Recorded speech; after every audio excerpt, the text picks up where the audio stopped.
So this is an angle.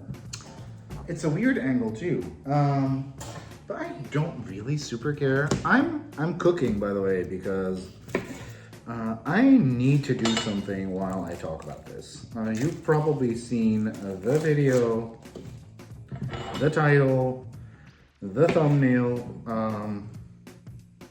and you know, I'm not even like, sorry, I'm not gonna be very professionally looking into the camera like this. I'm not, everything in this video is alleged, because I don't wanna get into trouble. This is just from a consumer's perspective, my point of view. I don't work in legal matters. I'm not a lawyer, I'm not a judge.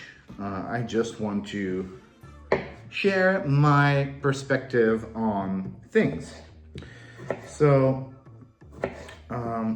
this is a video filmed in a couple of parts, and it's about a publisher that used to exist, because I'm pretty sure they're defunct now, and they're called Liminal 11. And Liminal 11 had a pretty big rise and took a pretty deep plunge. So that's why this video is called The Rise of Liminal 11. So that was my little intro. Now let's get to the rise part.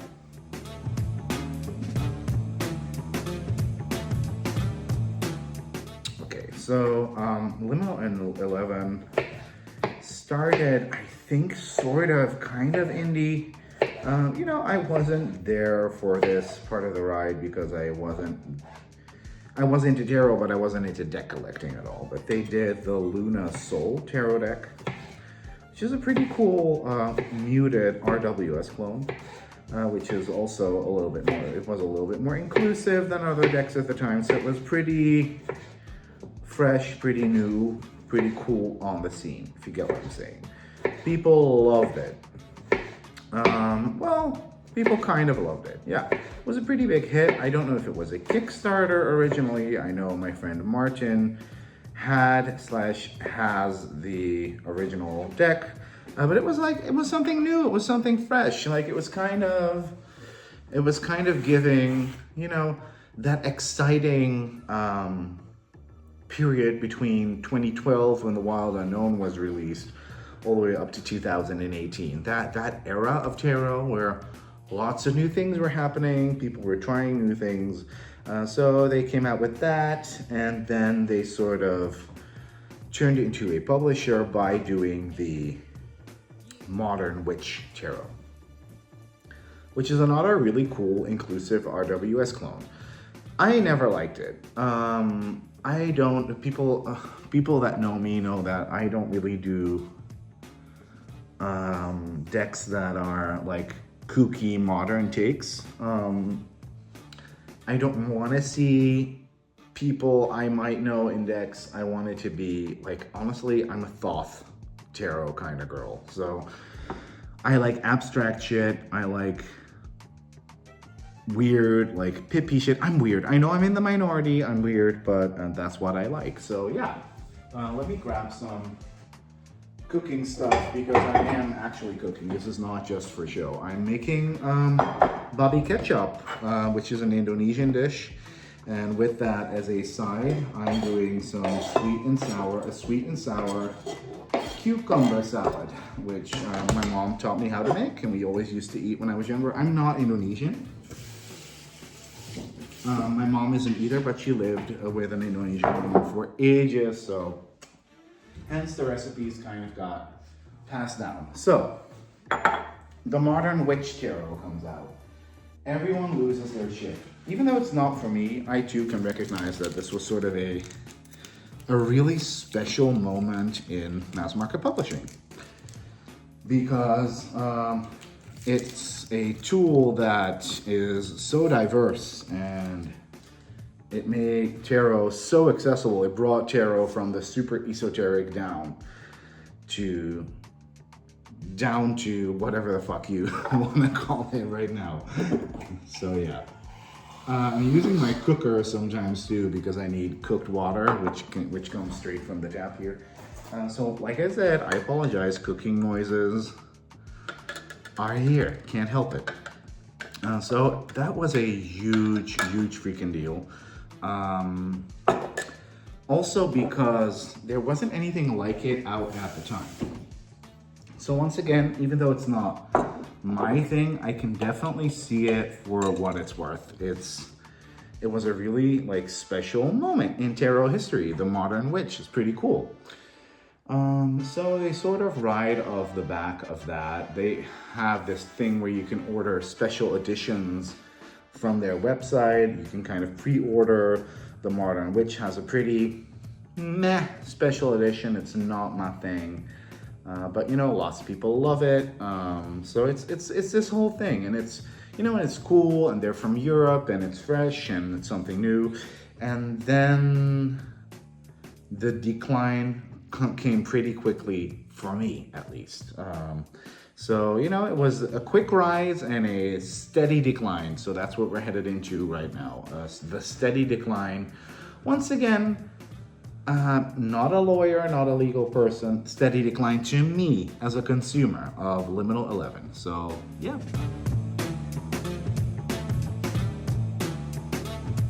So the decline to me came with, I'm peeling some onions, by the way.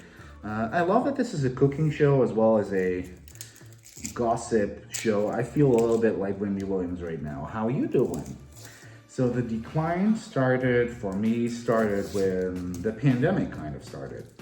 And they had this fabulous catalog. I even got one of them. I felt so special. They were like, if you want to get a catalog of ours, just let us know through DMs and we'll send you one. And they were like super friendly, and I even commended them on releasing indie quality decks, not cardstock wise, but art wise, to the mass market, and I really commended them. So that's the only little interaction we had. We did have another interaction later, which I deleted, but which I think they may have heard. It was voice notes. I don't have those anymore, but I'm just going to tell you what they said in a bit. So they had a couple of pre-orders out for special editions and standard editions of, I always forget the names of these decks because I want to say it was the White Hyman, but it was the White Newman Tarot. So they had that pre-order out for the special edition, which was like a whole thing. And then they had a, what was the other one? The Cosmic Slumber, that was it. They had a special edition for that too. And it was in a tin, and the Cosmic Slumber didn't do that well because it came with a pretty meh. It came with some pretty meh additions, like a little coloring book and a pouch and a cute round tin. And then the White Newman, because this is where it gets important, because this plays into my personal consumer experience. That was like the one everyone was hyped for because it came with a special, like, special mini deck that you could only get with a special edition, and once they were sold out, you could never get them again. So this was a whole thing. Now, mind you, I actually quite liked the art in that special edition deck they did. It was pretty dope. It was an astrology or constellation style mini deck. I did not like the art in the main deck at all. I really did not like, you know, like you can have art preferences, and this just happened to be one that I disliked heavily. So, you know, as much as I liked the mini deck, I was like, I'm not gonna, you know, I might miss out on it then, but I'm not gonna be paying like upwards of, I think it was like 70 pounds for a special edition that comes in a tin that I'm gonna throw out anyways. And that has its main deck, which I heavily dislike, and then it has a mini deck that I like.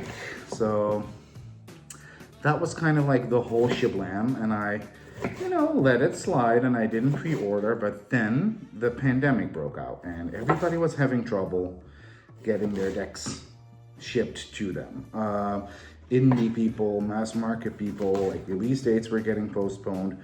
Same with Liminal 11 and their White Newman and Cosmic Slumber decks. People were getting a little bit pissy. And, you know, but everybody was also very understanding. You know, they're working hard to get us to get the decks to us. Lo and behold, and this is where I get a little bit petty because I would have loved to have been part of that crew, but I wasn't. Lo and behold, all the tarot influencers getting free copies of all the special editions they ever did. Well, it was mainly the White Newman and the White Newman and the White Hyman. No, the White Newman and the Cosmic Slumber. And that's when I started noticing things in those influencers' YouTube comments, because, you know, when they can't get the decks and, you know, customers are not getting the decks and people are disappointed, yet, however, around 50 tarot influencers all get like the full like package for free. So you are servicing all your influencers because, you know, you want to get some like cheap marketing for your decks. So you're serving all your influencers, but you're not shipping out decks to people that actually paid a lot of money for them. That's where I was kind of like, ooh. And I was seeing the comments too. I don't know if y'all remember, but I saw the comments. And I messaged them. I sent them voice messages. And yeah, I was a little bit bitter because I would have loved to have had some free PR too. I mean, you know, I was a beginning tarot tuber at the time, and I was seeing other beginning tarot tubers get stuff. But you know, I've always been a little too spicy to get free stuff. I have gotten some free shit, but not by far as much as some of the others. So I sent them a voice message basically telling you, hey guys, you may want to ease up on the shipping of these decks to influencers because it's not a good look for y'all. I see people getting kind of mad in the comments that they have been waiting 6 months for this without any word from y'all. And all of a sudden, like, we see about 50 influencer people getting like the full package, the thing that we've been like waiting for. I wasn't waiting for it, but you know, the thing that your customers have been waiting for a while, patiently, you know, all of a sudden we see it in the hands of these people. So this means that, okay, you're having difficulty obtaining stock, but not when it comes to obtaining stock for these influencers. You're not having difficulty obtaining stock for them. So I sent this to them and I was like, I'm only sending you this. And I meant it at the time because I do like you a lot as a publisher, and you know, like, you publish cool shit, and you know, you actually have some decks on the roster that I'm kind of curious about as well. These aren't the ones, but so I saw that these messages were viewed, because you can see that on Instagram, but they weren't responded to. And that's when I was like, you know, maybe I'm coming across as a little bitter, insecure, a little jealous. Let's just delete these. And they probably have a pretty good reason as to why these decks are being shipped out to influencers and not to paying customers. So that's kind of the first little meh bit where I was like, I'm seeing this as a consumer and lover of tarot and oracle, and this makes me not want to buy from you. But, you know, everybody gets, you know, the first mistake's on me, you know, like, everybody gets to make a little mistake. We're not perfect. Like, honestly, deck creation is difficult. Even my decks have little mistakes in them. You can't really fault them for that. So that was part one of the steady decline.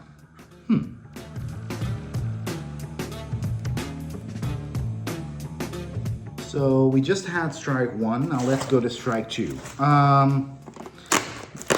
me open up this pork because we're making Bobby ketchup, which is slowly cooked and very tenderly. Oh, sorry, I'm just thinking about the Bobby ketchup and my mouth is watering. So where were we? Slow and steady decline. Strike one we had, now it's time for strike two. So I mentioned the little catalog that I got, right? And I was fawning over these cute decks and books. And in that catalog, I saw a deck by someone that I did not know at that point. It was called the Seed and Sickle Oracle. And it looked like it looked fabulous. I could see some illustrations. You know, it was like a small printed catalog, so I couldn't see it that well, but it did look like it didn't have any keywords on the cards, which is a pet peeve, but sometimes when the art really speaks to me, you know, I will still do it, you know, I will deal with it. I will deal with it and I will work with the deck, but only if the art looks really special and cool. So it's like, ooh, I gotta keep my eye on that. And you know, I was started following the artist, started following the creation, and then the special edition was announced. And I was like, wow. This special edition also included a special little mini deck with cards that would never be reprinted ever again. It was going to be really special and it was going to be amazing, and it was called the Citadel. Now, mind you, I loved the Citadel, that mini Citadel, even more than the actual deck. Just like the with the White Newman or White Hyman or whatever the hell that was called. Now I'm just being mean. So I was like, ooh, I may get that. But once again, 75 UK pounds, kind of expensive for something that's sort of mass market and that I'm not sure I'm gonna like. And once again, wasn't sure I'm gonna like the main deck. So I didn't order it. And I have the biggest fear of missing out ever. But I felt strong because I did not order it, right? Let me wash my hands in between because I'm a clean boy. Cut to Liminal 11 marketing this deck like crazy. They were like, ooh, we only have a couple of special editions of the Seed and Sickle left. And if you don't order now, you're gonna miss out forever, especially on that little Citadel Oracle that comes with it, because this is the only way to get that. And I was like, fuck. But still, I remained strong and I didn't get it. Cut to me and Martin visiting Watkins. And I think this was it was 2 years ago. I forget. The details don't really super matter, honestly. We were there and I had, we buy lots of shit at Watkins. You get so you get stamps and you get 10 pounds off, which, you know, with expensive, like more indie decks, which is sell there as well, it can it can be the deciding factor on whether or not you want to purchase a deck. Because, for example, 75 pounds or 65 pounds, there's quite a bit of a difference there. So I gotta keep my recipe on lock too. So ketchup, which is a kind of a soy sauce, salt, pepper. Let's see, some coriander. Some onion powder. You know, like I gotta keep my recipes on lock because I don't want to mess up. So Martin and I were at Watkins. I saw it and I had a couple of stamp cards, and I was like, you know, I asked Sarah, the girl who works there, I was like, I don't come here that often. Can I just hand in these 2 cards? I know it only says 1 per purchase, but you know, like I said, I don't like come here often, so I kind of, you know, like this card is just gonna lay on my nightstand. I'm gonna use it as a bookmark and I'm gonna forget to bring it the next time. And she was like, you know what? Sure, I'll hook you up because I'm kind, because she is really kind. And so she gave me like a little extra off. And I got that special edition of the Seed and Sickle because I don't even know if I told yet in the story, but like I saw that special edition there and she was like, yeah, we still had some left in the basement. This is supposed to be sold out already. So you know what, get it while it's hot. So I finally had it and I was super happy with it. Loved, actually quite liked the Seed and Sickle itself, even though it was not like my fave. But it was cute, but you know, like, there have been like so many freaking plan decks, so I gotta mix all this up now, by the way. So there have been so many freaking plan decks, and it had 2 guidebooks, and it kind of felt a bit like a hassle to use. But I did like it. Even though it had 2 guidebooks and it was a bit of a hassle to use, and it came in a gorgeous tin and a gorgeous bag and a little notebook and that cute little hexagonal Citadel deck. So we're gonna let this sit for a little bit. So that Citadel deck, really, really cool. You know, obviously I was glad I got it because, you know, not less than a week ago, Liminal 11 was like, you need to purchase this now, or it was maybe 2 weeks before I went to London, purchase this now because this deck is going to be gone forever.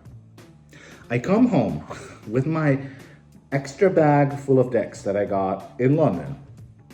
Check out Liminal 11's Facebook or Instagram page, and they're like, hey, funny story, that Citadel deck that you could only get exclusively from that, you know, one special edition from the Seed and Sickle. We actually decided to work together with this artist and turn it into a full-fledged deck. I think 60 card deck, 50 card, whatever. And also that's gonna have a special edition too. And that's when I lost it because I was like, what the fuck? I felt so tricked and so coaxed into getting the Seed and Sickle special edition because it was like so exclusive, so cool that Citadel would never see the light of day, and I do exactly that. And I turn around, and within the span of a week, a whole new version of this, a bigger and better version of this deck is being like announced. And that's when I was like, wrong business practices. Strike 3 for me personally was when they announced the Metaphysical Cannabis Oracle, and I already thought this is going to be a mess, but it looked cool. And a friend of mine, Martin, got a review copy. So did some other UK people that I hold very near and dear. For example, B from Ikali Sunflower Tarot. B is actually African. She's from, I don't know, I think she's from Nigeria. I'm not sure, B, if you see this. Sorry if I get the... She's from a country in Africa, so she's very affluent within the traditions of the African gods and goddesses. I don't want to generalize, but I also don't want to act like I know what I'm talking about and act like I'm very specific and get things wrong. And B was like, this is a complete sack of shit. This deck looks really cool, but it's very nonsensical because there's lots of mistakes in there. Martin didn't like it either. Some other influencers, especially the black female ones, did not like it either. And this creator of this deck started attacking everyone who did a review on the deck. Now, I know what it's like when people don't like your work. It's horrible. I feel like you are allowed to respond because a lot of people are like, don't respond. But I once had someone say, oh, he just copied and pasted all the bodies. I'm sorry, it looks like that maybe, but that's not how I work. So I feel like I have the right to say, nope, that's not how I create. Anyways, I'm gonna add a little bit more soy sauce to this. Anyways, Martin and B and a couple of other people reach out to Liminal 11 and they're like, it's out of our hands. They sort of apologized, but never made a public apology. The release of the deck went forward as it did, and there's tons of mistakes in it. It's weird, it's not structured. I also have like this is a major personal gripe, but I don't like all the cannabis decks. I feel like marijuana, cannabis, however you want to call it, it's a drug, it's a hallucinogenic, and you're not supposed to glorify its use, in my opinion. But maybe I'm not, maybe I'm being very conservative right now, but let's just say I smoked I smoked a little pot in my day, and let me just tell you, you may think that you're functioning, but you're not. medicinal uses. Let's just disregard the medicinal uses. So that's when I was like, okay, I'm done, I'm gone, bye. That deck also didn't get a special edition release. It was a little bit like dwindling. There were some promises of other decks being released. There was something popped up on Amazon about them doing an RWS, which looked terrible, like a straight up RWS clone. And not in the sense of RWS with cute pastel characters, no, straight up Pixie's line work traced and made a little bit more detailed and recolored, basically. So none of that shit like ever really came to fruition, and they kind of fizzled out. However, they would post stuff on Instagram, and it would be weird shit like, hey, we found another box of special editions. Remember that one deck that we told you about that was complete, that had its special edition completely sold out? Well, let me tell you, ta-da, we found another box, and we're selling them 60% off. I was like, this feels like something's up, because when people are doing full inventory 60-70% off sales, even of their even of that modern witch, their first special edition that they ever released. Oh, they did release the This Might Hurt too in a special edition, but I kind of forgot about that because I find that deck to be highly uninteresting to me, because it's another one of those modern quirky looking decks, and that's just not for me. I don't read well with those. But that's, I think, the last notable thing they did, and then they started selling them off.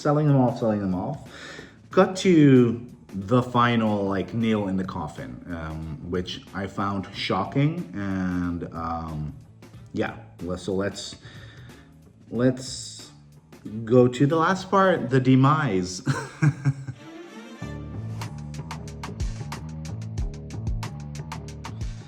So today, I noticed someone posted it up in their stories, because I don't follow the creator of the Seed and Sickle and the Citadel Oracle anymore. I noticed them posting, and once again, this is all alleged. This is their side of the story. Once again, this is all my view on things as a consumer, as someone who has opinions. This is all alleged. Also, I gotta put that cucumber salad in the fridge. I forgot, sorry. So yeah, the creator of the Seed and Sickle posted that the Seed and Sickle, as well as the Citadel, are currently no longer in print, because there is sort of a little legal dispute going on, because apparently Liminal 11 hasn't been paying out her royalties for a set amount of time. I will try to put her statement up here in the screen, and this for me.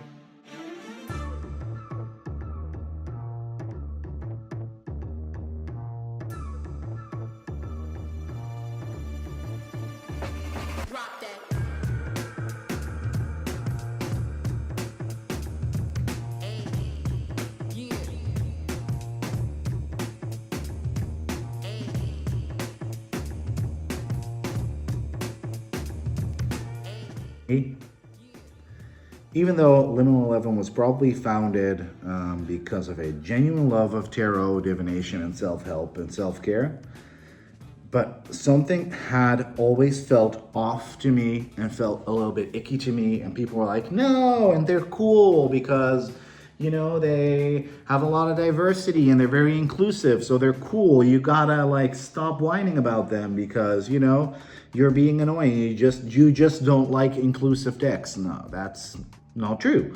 But I got lots of very spicy opinions headed my way because I was so critical. And actually, I'm really sad for the creator of the Seed and Sickle Oracle, but I'm so glad that everything I've always thought about them has come to life. So yeah, what's next for them? I don't know. Maybe other authors will,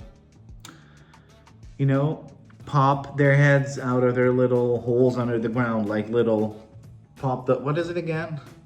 Smack the weasel? What's it called again? Smack the beaver? Whatever. And maybe they will pop out and share their stories, because I'm kind of curious. Because I think her name is Ross Dottier, but I'm not quite sure. Fez Ingright, I think.